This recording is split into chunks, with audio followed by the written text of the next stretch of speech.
sommes le 16 janvier, c'est un jour important pour le Cameroun, ou du moins pour les Lions à prime qui vont entrer dans la danse ce jour. Oui, parlons de ce championnat d'Afrique des Nations du côté et évidemment de l'Algérie. Eux qui vont croiser le fer sera avec les Diables Rouges du Congo aujourd'hui, et puis le 24 janvier prochain, ce sera contre le Niger. Mais pour l'heure, aujourd'hui, on croise tous les doigts. On est derrière les Lions à prime. C'est le Cameroun, justement, qui est bel et bien représenter ce Cameroun-là qui, on espère, pourra encore ici très haut le vert, le rouge et le jaune. Dans tous les cas, on est de tout cœur avec eux. Bien le bonjour à vous. On espère que vous démarrez la semaine comme vous le méritez, comme vous le souhaitez.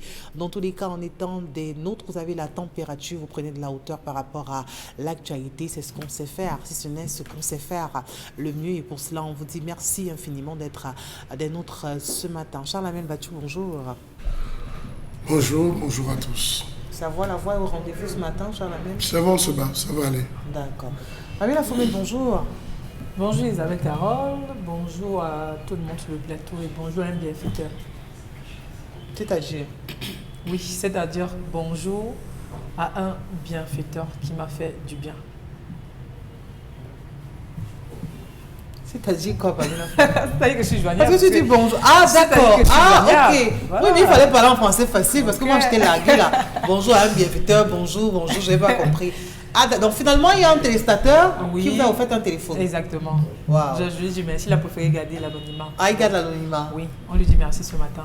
Merci à ce téléspectateur qui a pris sur lui donc d'offrir un téléphone à Pamela Fomé. Vous savez, n'est-ce pas, vous vous rappelez, la semaine dernière, on vous a dit qu'elle n'avait pas de téléphone. Voilà, donc aujourd'hui, grâce à vous, elle a. Merci à ce téléspectateur et bien de choses à vous pour cette semaine. Bon, Bengal, bonjour.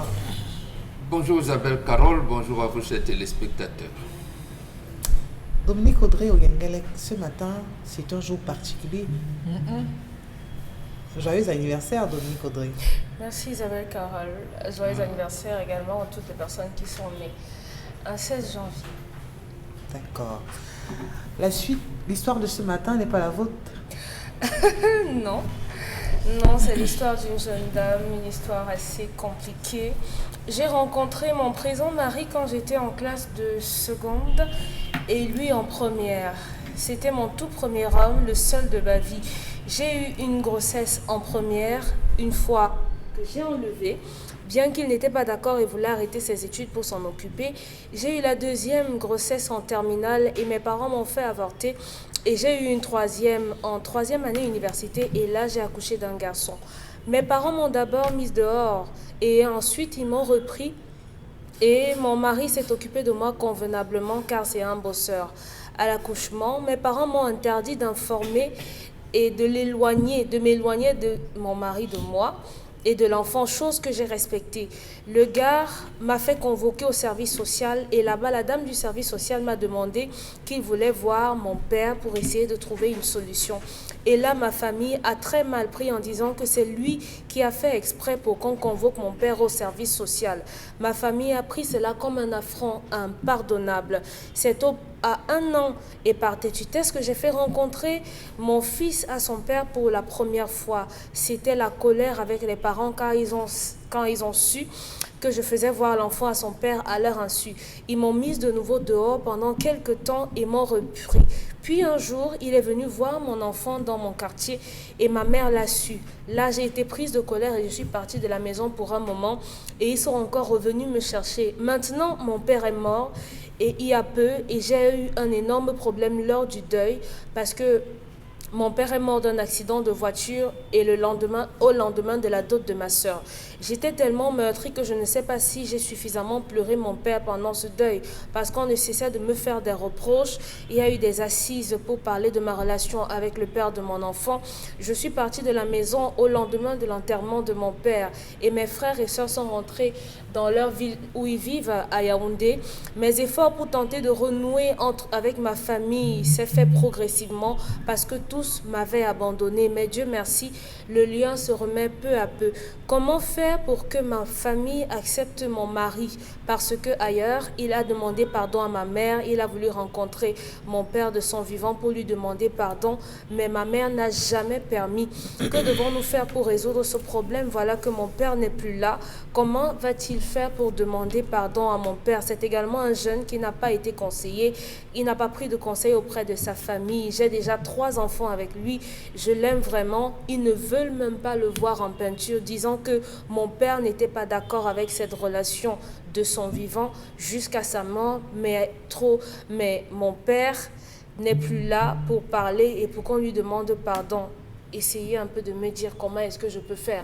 Et la colère de mon père s'est accentuée le jour où il a fait convoquer celui-ci aux affaires sociales parce que ma famille avait refusé qu'il rencontre l'enfant.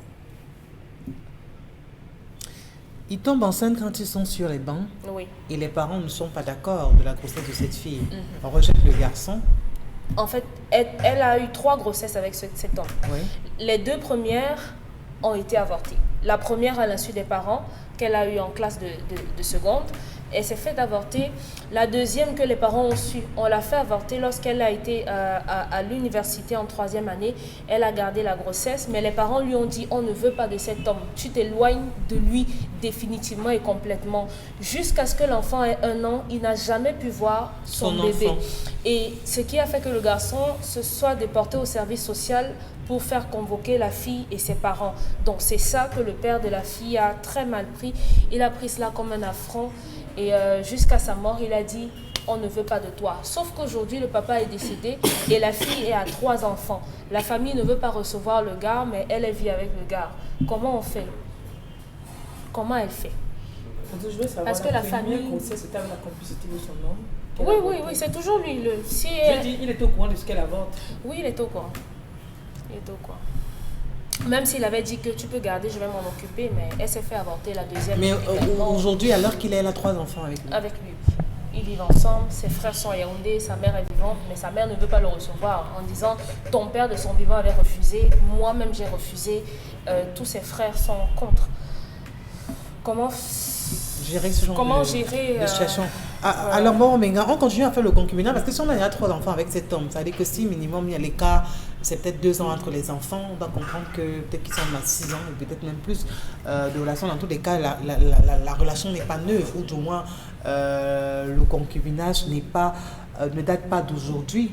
Continuer dans la même lancée, se dit peut-être qu'un jour mes parents me donneraient raison ou alors ils vont décéder et puis voilà, on va gérer. elle dit pour ma protection et l'avenir des enfants, on s'est marié à la mairie discrètement, mais ma famille n'est pas au courant. Donc, en plus de cela, elle a déjà fait son acte de mariage. Non, on ne donne pas de conseils à une fille amoureuse et qui plus est têtue. Bah, je n'ai rien à lui dire. Elle a pris un couloir, elle assume son couloir.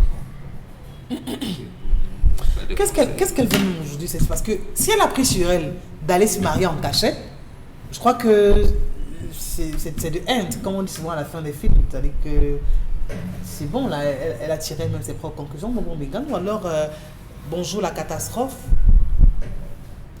Elle a bouché les oreilles, elle a fermé les yeux, elle est entrée dans un couloir, la tête baissée. Vous voulez comprendre quoi? Il n'y a aucun conseil à lui donner. Mais là, on s'expose à quoi? On s'expose à l'absurdité. À l'absurdité, la première absurdité, c'est que malgré ce qu'ils disent, amour, j'aime mon type, ils ne vont jamais assumer cet amour. C'est pour ça qu'on vous dit que l'amour dans les relations de mariage, ce n'est pas je t'aime, ça n'a rien à voir là-bas. Là-bas, c'est un sens du devoir. Et quand vous entrez dans le sens du devoir, le jeu disparaît. Oui. Et quand vous avez les enfants, on dit, quand on accouche, on ne mange plus. Vous voyez comment ça se décline. Mais l'on dit ça aux jeunes d'aujourd'hui, ils pensent qu'on veut choisir les maris pour eux, pour elles, on veut vraiment, tout ça. On ne peut pas. Donc elle ira d'absurdité en absurdité. D'abord, elle a déjà commis 2 assassinats. Son père également est mort de manière tragique. Ça veut dire que c'est une famille qui est exposée aux morts tragiques. Aux morts tragiques. Donc ça dépasse son cadre en tant qu'individu, ça dépasse le cadre de la famille. Donc elle est dans un karma qui n'est pas bon. Donc que peut-on lui dire maintenant qu'elle n'a pas écouté, qu'on n'a pas dit quand elle était en seconde première? On lui a tout dit, elle a dit je ne fais pas. Maintenant il s'engage jusqu'à se marier. Vous voulez qu'on lui dise quoi? Tu assumes seulement. Non, mais aujourd'hui, elle a toujours ce goût d'amertume qui l'habite de savoir que elle est rejetée par son partenaire, par sa famille à elle, mais elle aime son mari. Elle n'est pas rejetée par sa famille. On lui dit, on n'aime pas ce garçon. C'est-à-dire que le fait, pour même la famille du garçon, n'a jamais su négocier. On ne connaît pas le garçon. Et ça, c'est pour toutes les filles aujourd'hui. Qu'est-ce que son mari peut faire? Bon, si elle peut-être bon, qu'est-ce que lui peut faire? Ils ont déjà fait tout ce qu'il fallait faire. Ils se sont même mariés. Puisque quand ce sera su, ça va encore ajouter la colère. Ouais. Et la veuve va dire quoi à son mari qui est déjà parti, qu'elle ne viendra pas. C'est ça, c'est cela. C'est-à-dire que c'est vraiment compliqué pour les jeunes filles aujourd'hui. On vous dit, c'est pas votre époque, c'est pas. Elle assume, elle va assumer. Elle va assumer. Le jour où, si c'est son mari qui meurt, on se rendra compte que, ouais, mais non, elle était mariée, elle va bénéficier, on la laisse. La famille ne l'a jamais rejetée. La famille a su qu'elle a une fille qui est têtue. On essaye de la punir un peu. Elle ne veut pas. Bon, vous voulez quoi? Même le garçon aurait pu amener sa femme, d'abord à partir de sa maman, à négocier avec l'autre maman pour savoir si c'est peu, si ça ne peut pas. On peut prendre ça pour que vous compreniez très bien. Lorsque vous êtes des fiancés, vous faites des examens prénuptiaux, on dit que vous êtes SS, vous allez faire des enfants SS. Vous allez faire comment? Vous ne vous séparez pas. Vous allez dire, mais oui, même si on fait les enfants qui meurent, ça va faire quoi? Non, voilà, ça veut dire qu'en fait, vous êtes des cyniques. Vous êtes des cyniques. Donc, ce n'est pas différent de cela. C'est pas différent des gens qui ont fait des tests prénuptiaux. On leur a dit, vous ne pouvez pas avoir des enfants bien portants. Ils disent, mais on s'aime, on va rester dans notre amour. Vous restez dans votre amour, ne faites donc pas des enfants. Maintenant, vous décidez de faire des enfants, vous allez mettre la main à la joue chaque fois parce que l'enfant sera appelé à mourir. C'est sensiblement le cas ici. Donc, on va lui donner quel conseil? Elle a déjà pris son couloir, elle va l'assumer, elle va boire le vin jusqu'à la lit. Il n'y a pas à faire. Dominique Audrey, dites-nous un peu, parce que quand je me mets à sa place, je comprends que malgré le temps qui passe, la fille en question n'a jamais vraiment digéré cette situation. Elle est toujours un peu inconfortable dans ce qui se passe. Elle peut pas être en paix. Elle ne peut pas avoir la quiétude parce qu'il lui manque quelque chose pour que son bonheur soit complet. Et ce qui lui manque, c'est la présence, le support, l'onction, l'accompagnement, la bénédiction de sa famille. Sa famille, oui. Voilà. Donc aujourd'hui, elle doit s'en prendre à elle-même parce que elle s'est retrouvée avec 3 enfants dans une situation qui était déjà tumultueuse. Elle savait dès le premier enfant que ce serait un problème, qu'il y avait déjà un problème avec le père de cet enfant. Avant de faire le 2e enfant, elle aurait dû s'assurer de ce que son mari, oui c'est son mari aujourd'hui, ait réglé le conflit avec ses parents. Malheureusement, le papa de la jeune fille a mal interprété la convocation devant les affaires sociales parce que c'est elle en réalité qui était convoquée. Oui. Mais on a juste appelé son père pour qu'il puisse donner son avis, présenter la situation. Mais les parents ont aussi ça qu'ils comprennent les choses à leur façon.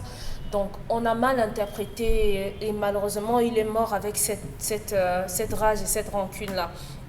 Il faut dire aux parents que lorsque vos filles font des enfants avec des hommes, ces hommes-là sont les pères de leurs enfants. Vous n'avez pas le droit de refuser qu'un homme soit en contact avec un enfant, même si la relation se termine avec votre fille. Auquel cas, pour ceux qui sont consciencieux et qui veulent vraiment être présents dans la vie de leurs enfants, ils vont traîner vos enfants devant des juridictions à même de pouvoir trancher et on peut vous enlever même cet enfant-là si on se rend compte que vous n'avez pas la possibilité de vous en occuper normalement. Il y a d'autres façons de pouvoir gérer les problèmes sans pour autant séparer les parents de ces enfants-là. Donc cette fille Aujourd'hui, votre famille n'a même pas intérêt à savoir que vous vous êtes mariés. Il faut simplement que la famille de votre conjoint qui a accepté que vous vous mariez sans la présence de votre famille, et vraiment c'est un peu bizarre, c'est compliqué, se déporte vers la famille, vers votre famille pour essayer de trouver un consensus, parce qu'il y a pas autre. Mais moi, c'est bizarre quand même, parce qu'à aucun moment, je n'ai écouté dans l'histoire, la famille de mon mari est allée rencontrer ma famille, ma belle-mère est allée supplier ma belle-mère, ma mère, ses tantes sont venues chez nous, elles ont campé là pour demander qu'il y ait une négociation. Oui, Quelle est cette famille où vous prenez l'enfant de quelqu'un, vous amenez à la mairie sans informer la famille en question? Est-ce que la famille du garçon l'a menée? Ou bien elle est allée se marier avec son gars? Non, mais ça veut dire que l'autre camp est forcément au courant.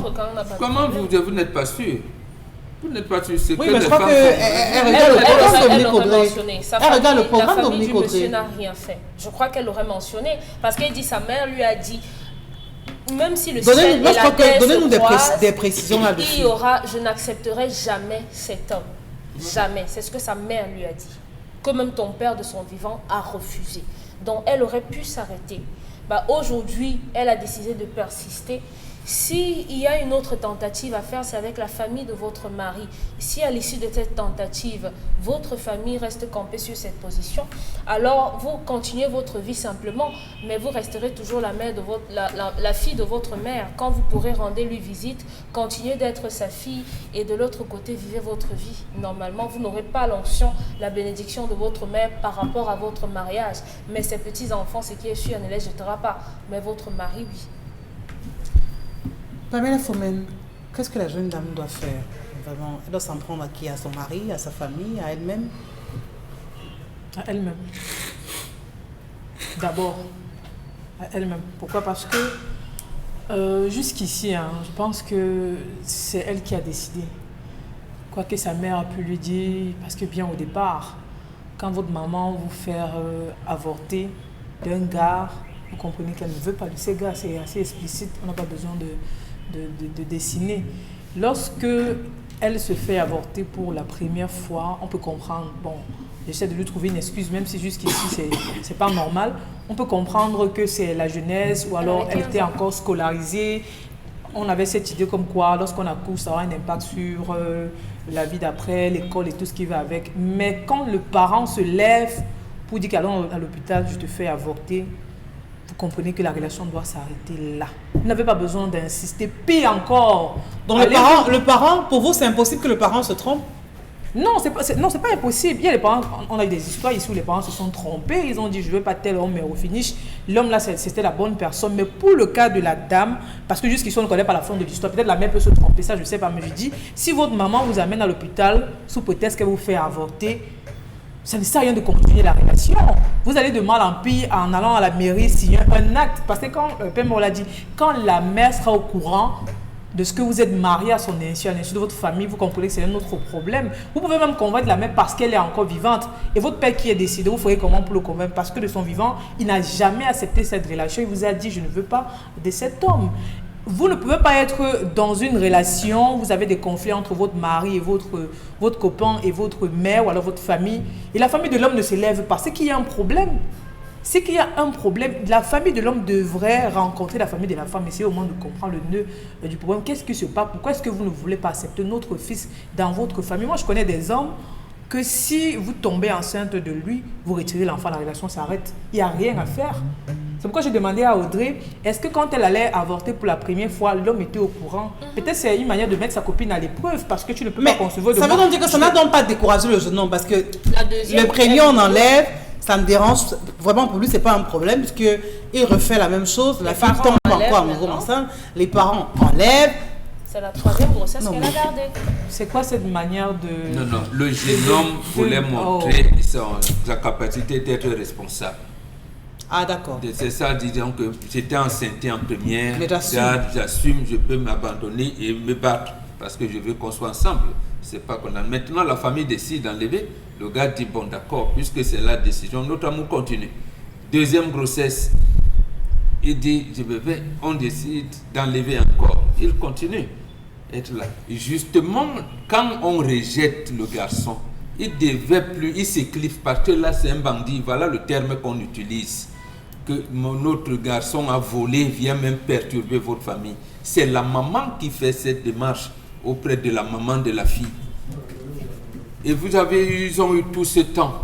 Il ne nous dit pas ce que sa belle-mère, entre guillemets, aurait raconté à sa maman. Et quels ont été les échanges, on ne nous dit pas. Elle dit, son père n'est pas au courant de toute l'histoire, il est très âgé, sa mère est morte, ses demi-frères et sœurs, pas grand-chose, il n'y a pas véritablement quelqu'un pour le guider ou le conseiller. Donc le gars n'a pas mis sa copine à l'épreuve, il l'accompagnait comme voilà, deux amoureux qui se disent que quoi qu'il arrive, on arrive. Donc maintenant, si le garçon venait d'imposer que son père soit mort ou pas, il y a un chef de famille qui ira doter. Il n'a pas de frères, les cousins, les frères aînés. Alors, et puis il faut dire aux jeunes filles, vraiment, au lieu de porter une grossesse et retirer, je juge personne, hein, mais au lieu de porter une grossesse et retirer, il y a une manière de ne pas concevoir. Parce que c'est à risque. Si en partant retirer une grossesse, je ne comprends pas la jeune fille, parce que la première fois pourrait être considérée comme une erreur, mais elle voulait imposer son gars à ses parents. C'est pour ça qu'elle a pris deuxième grossesse, étant déjà à l'université, elle savait compter le cycle et tout ça. Sauf que maintenant, elle n'a pas la bénédiction de ses parents. Elle n'a pas la bénédiction. C'est pour ça qu'elle veut savoir comment avoir le pardon de son parent. Elle ne peut plus, ce n'est plus. Ça va se faire comment? Moi, je ne sais pas, peut-être les Bantous vont expliquer. Moi, je ne sais pas. La mère, encore, oui, parce qu'elle est vivante. Avec les morts, est-ce que c'est possible de se réconcilier et d'implorer leur pardon? C'est vrai que j'ai déjà vu des gens aller sur la tombe. Oui, ça peut se faire, mais il faut un courroie de transmission. Le courroie de transmission, c'est la maman. Elle refuse, tu fais comment? Oui, c'est pour ça que je vous pose la question, Charles Hamel.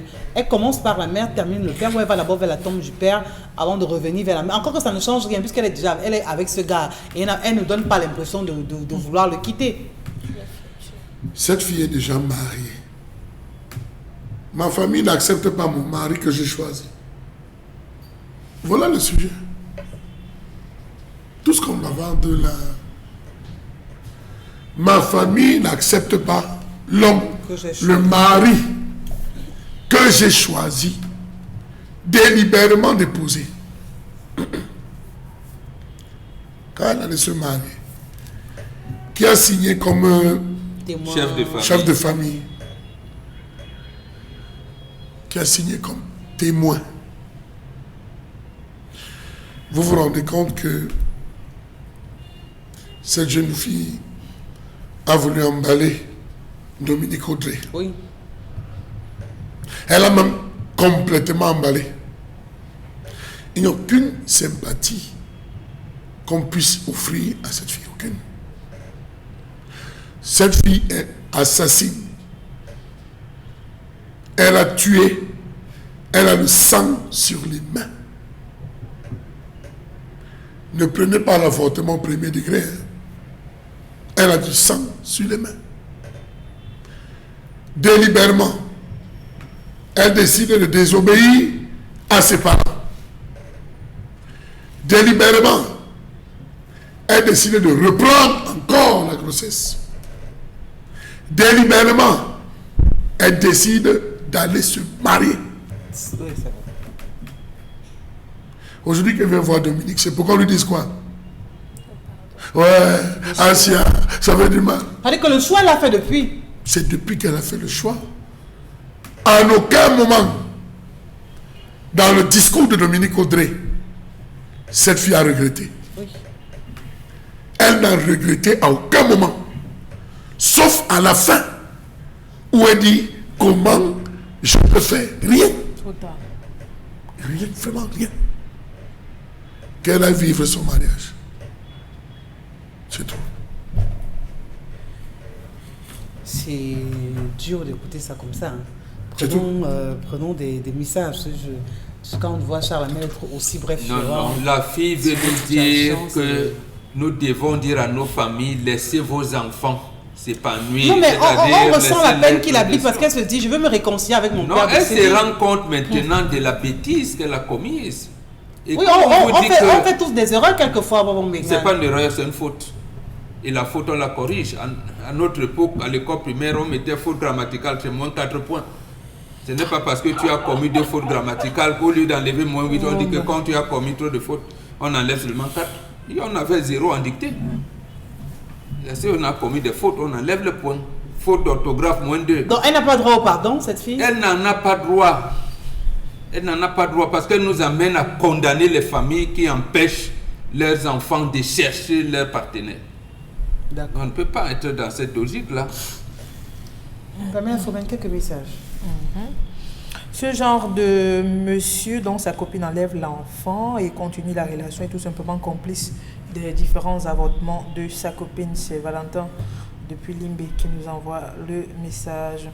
La femme, la jeune fille doit aller du côté de la tombe de son père pour lui demander pardon et essayer de trouver un terrain d'attente avec sa mère. Toujours est-il qui n'est pas évident. Vous verrez à peu de temps, elle ira signer l'église avec son homme. On ne conseille pas une femme amoureuse. Je pense que si la fille s'est mariée après toutes les négociations avec sa famille, il n'y aura rien qui va lui arriver. Il faudrait qu'on nous laisse cette façon de voir les choses, soi-disant la tradition, Dieu les a bénis avec l'arrivée des enfants.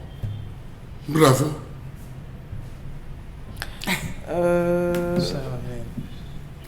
Ses parents ne veulent pas de ce garçon. Pourquoi? C'est une interrogation. Elle veut juste qu'on l'air de à pleurer. La jeune fille a déjà décidé, il n'y a aucun conseil qu'on puisse lui donner, qu'elle vive tout simplement son mariage et en paix et assume les conséquences.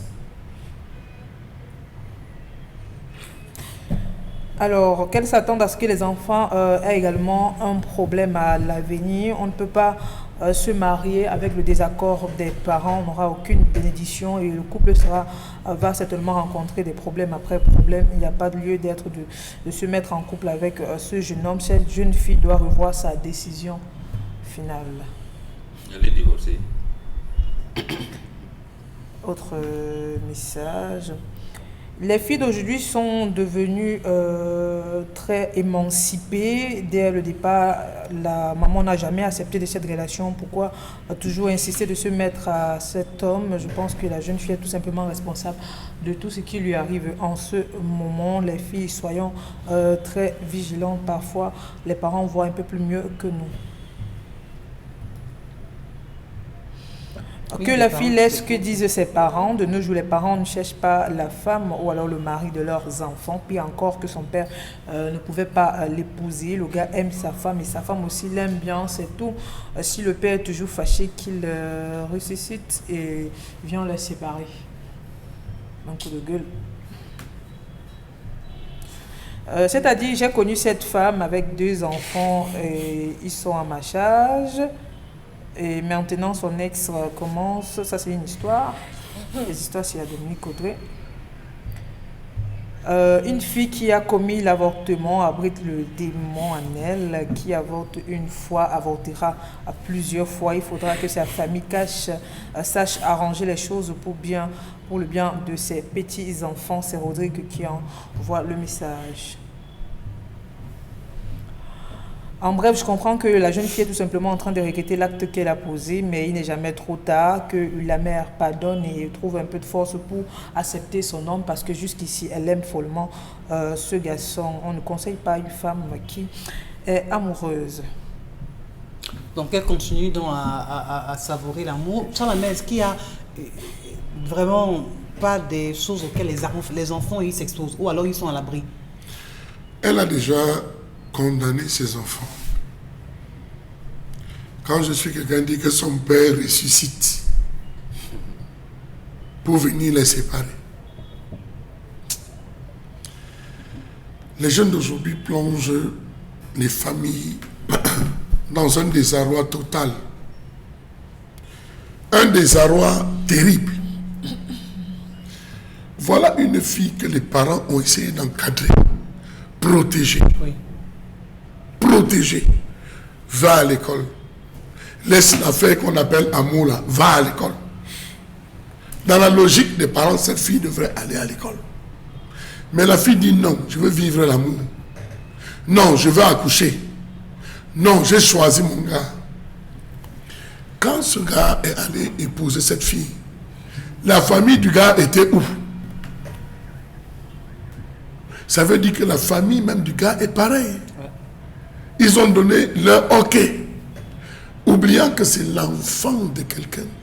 Peut-être. Chaque larme, chaque larme que la veuve là, va couler sur sa fille, va frapper les enfants, pas la fille.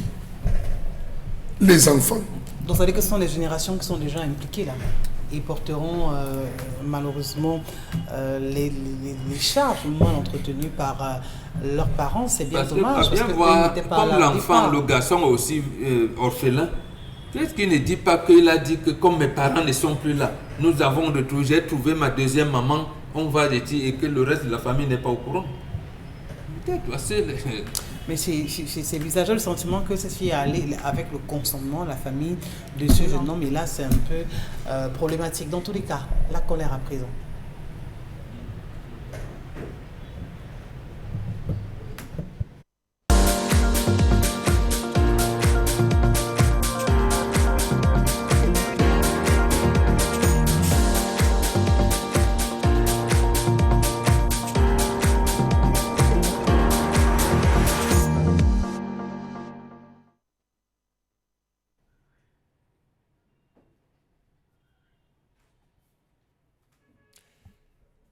Je m'interroge ce jour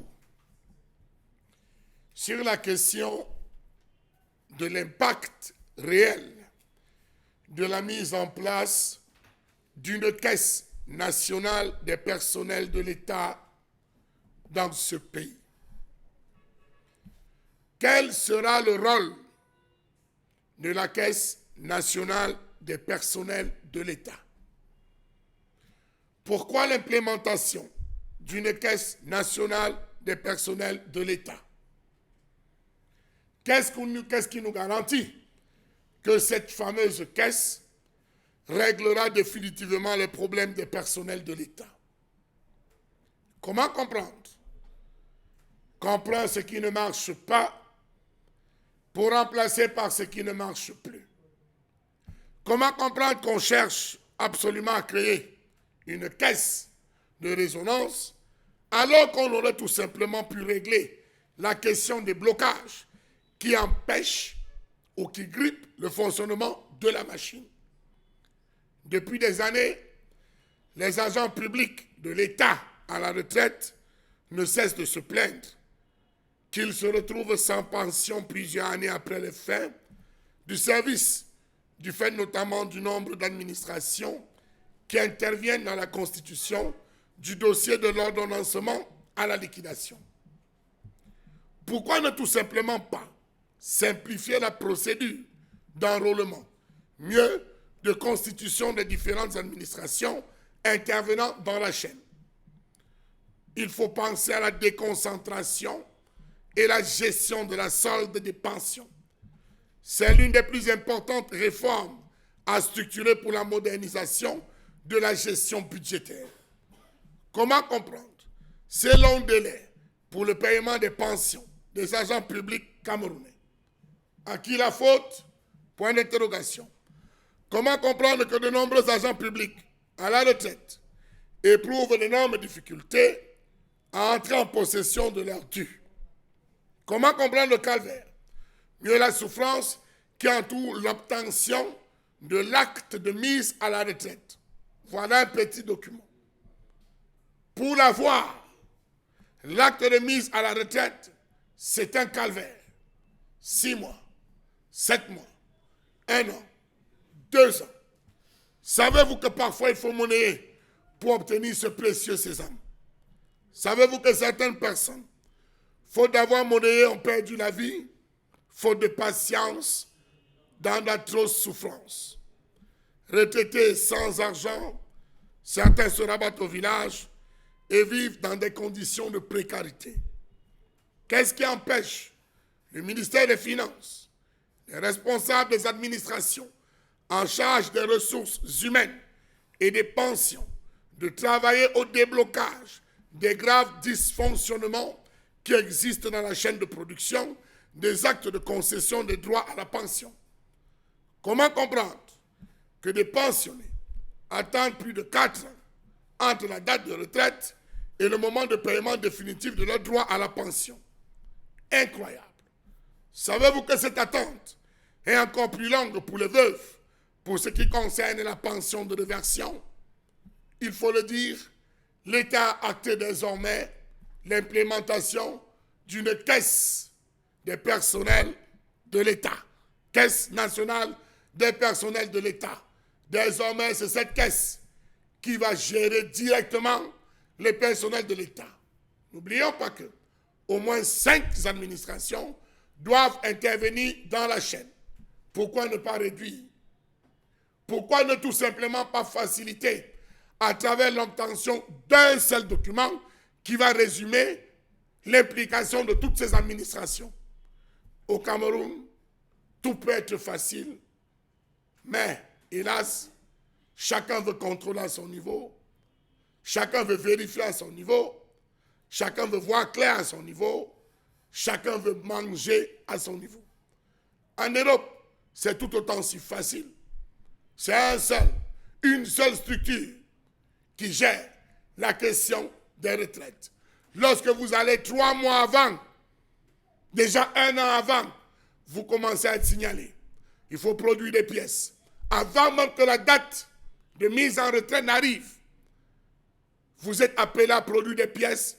Lorsqu'on vous signifie que vous avez atteint l'âge et que vous partez en retraite, aussitôt la machine se met en place, vous ne perdez même pas 1 seconde.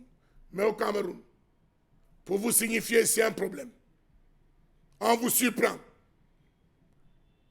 Votre mise à la retraite, on vous surprend. Vous vous retrouvez à partir. Il faut constituer des dossiers. Il faut ramener tel diplôme, rappeler tel acte, tel document, tel, parfois fouiller.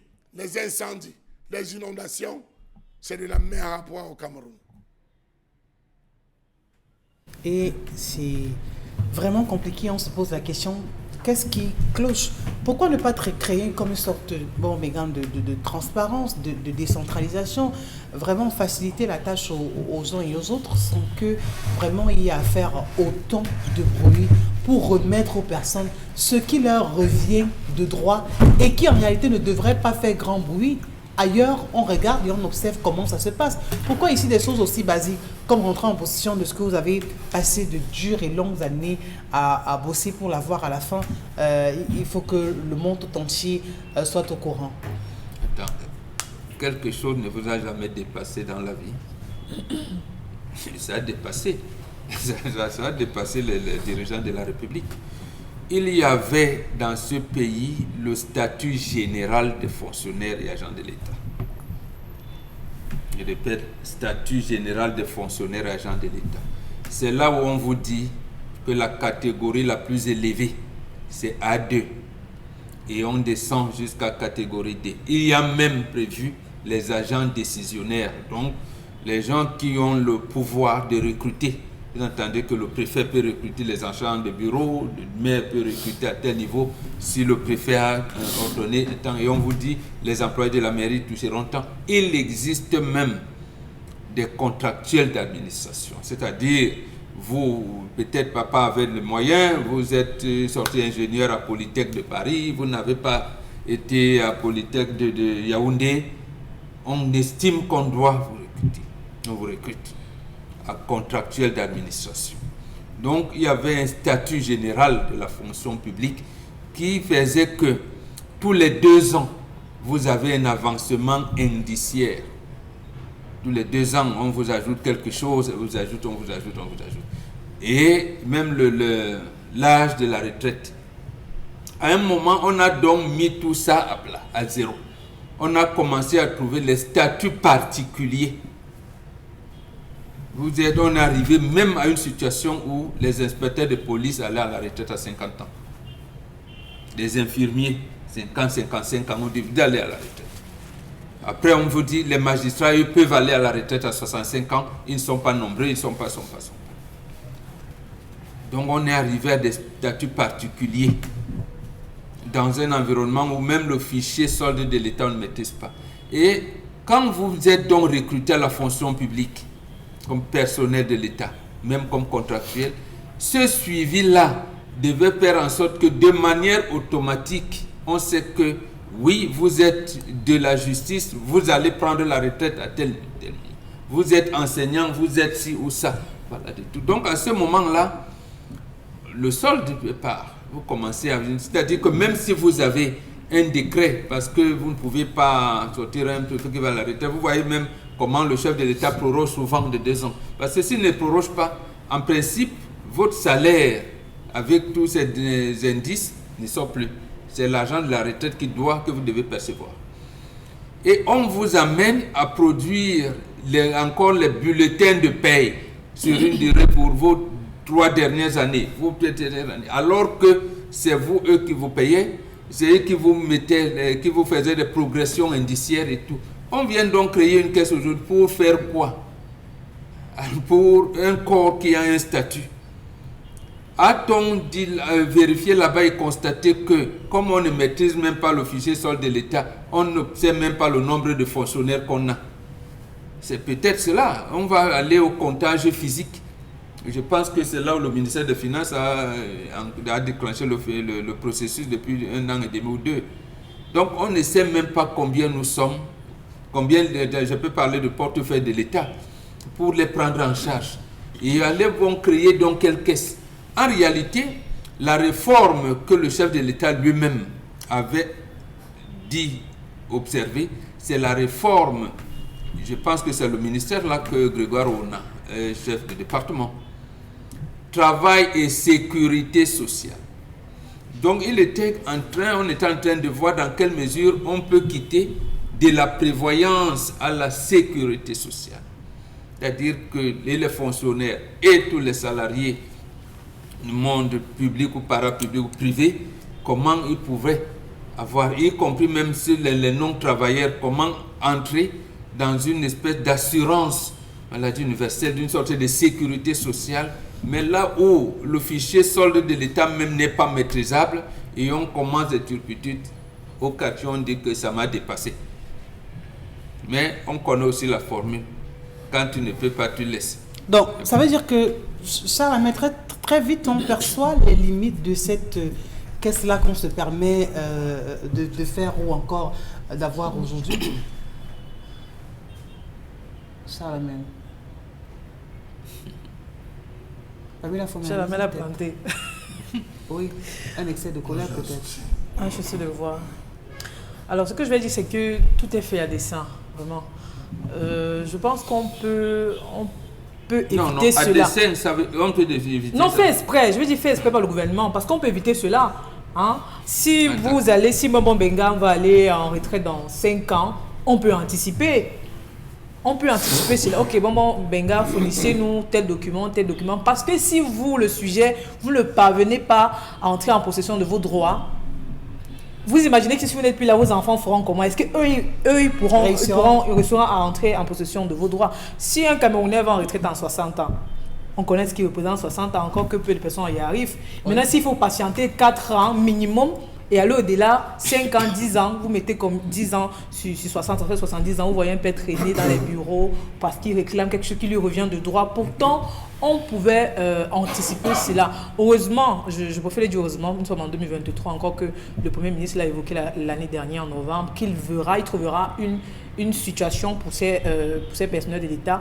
Parce que 2023, le problème sera régulier. On espère, nous sommes au premier mois de l'année, on espère qu'au fil de l'année, les choses seront résolues. De la caisse. La création d'une caisse n'apportera rien. De nouveau, ça c'est ne la change rien. facilitation d'obtention des actes qui entourent la mise à la retraite.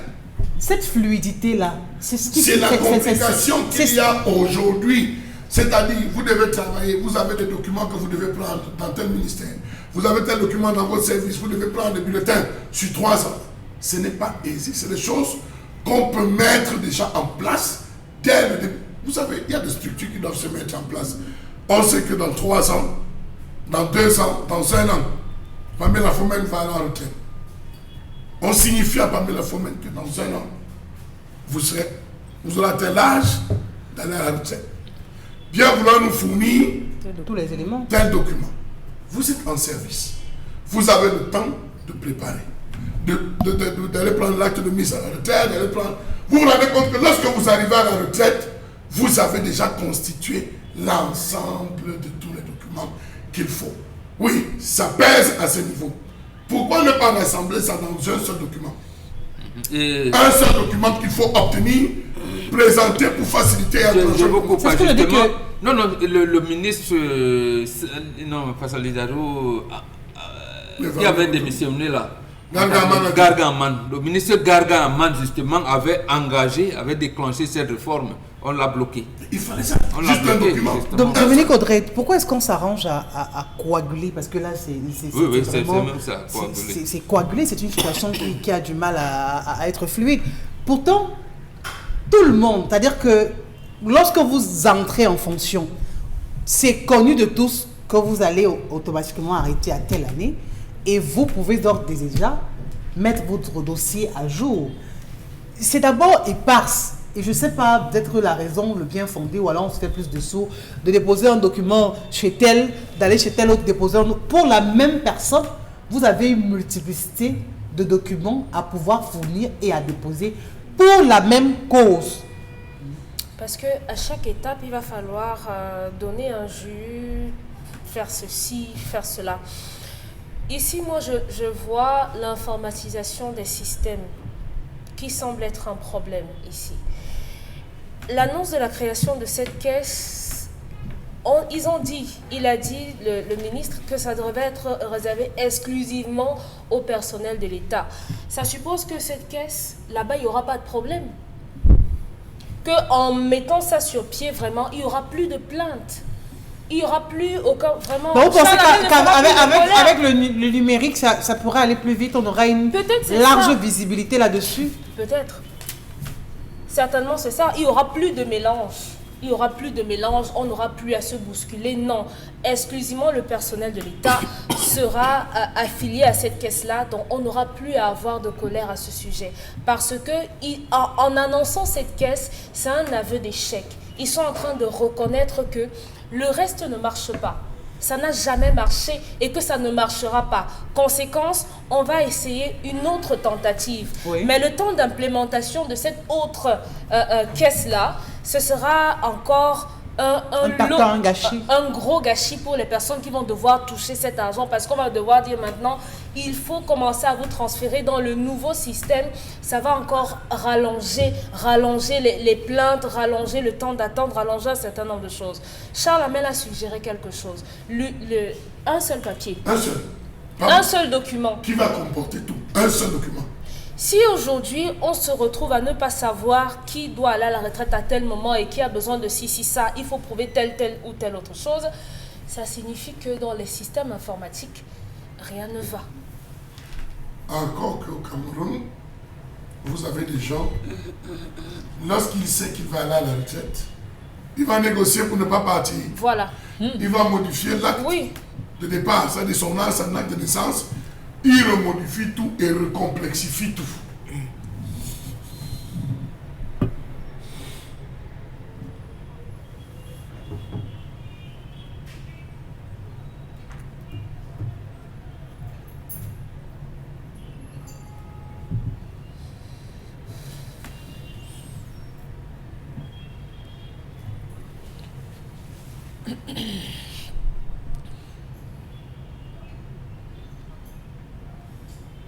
Aujourd'hui sur Equinox Télévision. On ne peut pas être avec des gens qui, lorsqu'il y a des problèmes existentiels, sont concentrés sur autre chose. Lorsqu'une fille va en mariage, première fois pour le cas de Dominique Audrey, on dit pour qu'on donne la main de la fille à qui? Au chef de famille de l'autre. En disant, regarde ma fille, tu as vu, elle n'a pas nez percé, elle n'a pas. Si le parent te donne l'accord, ou bien il donne l'accord à son beau-fils, hein, ou son futur beau-fils, vas-y avec ma fille, quand tu seras prêt, tu reviens. Que le fils ne revienne plus. La fille se fatigue et qu'elle rentre ses parents, on considère ça comment? Quand vous êtes lésé, vous êtes rejeté, vous faites quoi? Le père, c'est celui-là qui éduque, qui encadre, qui t'accompagne, qui est là pour toi, qui est là dans tes premiers moments. C'est ça ton père. Ton père n'est pas celui-là qui donne de sa semence. Donc aujourd'hui, voir une fille qui part en mariage et qui revient, c'est une honte. Même si on ne vous dit pas, c'est une honte et une grosse insulte pour les parents. On a choisi de se taire. Dominique Audrey, vous étiez en train de dire... D'expliquer que si on en vient à penser à la création d'une nouvelle caisse nationale du personnel de l'État, réservée exclusivement à ce personnel-là, Oui. ça veut dire qu'on avoue qu'on a lamentablement échoué pour les années précédentes et que voilà, il faut tout recommencer, tout réorganiser. Mais la mise sur pied de cette nouvelle caisse va créer encore d'énormes problèmes. De but en blanc comme ça, moi je peux pas dire que ce sera un échec, ça n'aura servi à rien. Ce serait un peu lire une lettre dans l'enveloppe. Moi je préfère accorder le bénéfice du doute et voir jusqu'où ça va aller. Mais le temps entre les deux, comment est-ce qu'on va gérer la transition? Comment est-ce qu'on va... Quels seront qu'est-ce qui sera nouveau? Qu'est-ce qui sera meilleur? Quelles seront les améliorations dans le nouveau système? Charles Hamel a commencé par faire une suggestion. Dans le nouveau système, on ne va gérer que le personnel de l'État. Oui, exclusivement. Exclusivement le personnel de l'État. Alors, le personnel de l'État se situe à combien? Nous avons combien de fonctionnaires? Non, on ne sait pas. Voilà. Oui, Donc, et là encore, ça pose problème. Parce que vous ne pouvez pas répartir quand vous ne savez même pas le nombre que vous avez sous la main. Il y aura un flou total dans cette affaire. Et puis même le nombre de personnes qui sont connues, vous n'êtes pas d'accord ou bien sûr de leur âge de départ à la retraite, Voilà. parce qu'il peut décider à un moment ou à un autre, en cours de chemin, de dévier l'âge avec lequel il est entré et de remettre un autre âge. Décidément, on ne sortira jamais de cela. Non, peut-être ils ont déjà le chiffre. Je Ils n'en préfère ont croire pas. qu'on a déjà le chiffre. Pour la nouvelle caisse, il y aura déjà le chiffre. Charles Hamel a fait une suggestion et elle est très bonne Oui. de fonctionner avec un seul élément qui va permettre de pouvoir rentrer dans ces fonds. Voilà une suggestion, ils peuvent prendre ça en compte. Mais déjà, vraiment, moi je veux voir, je suis Thomas. Merci pour la suggestion, Dominique Audrey. Nous également, on vous suggère de ne pas bouger.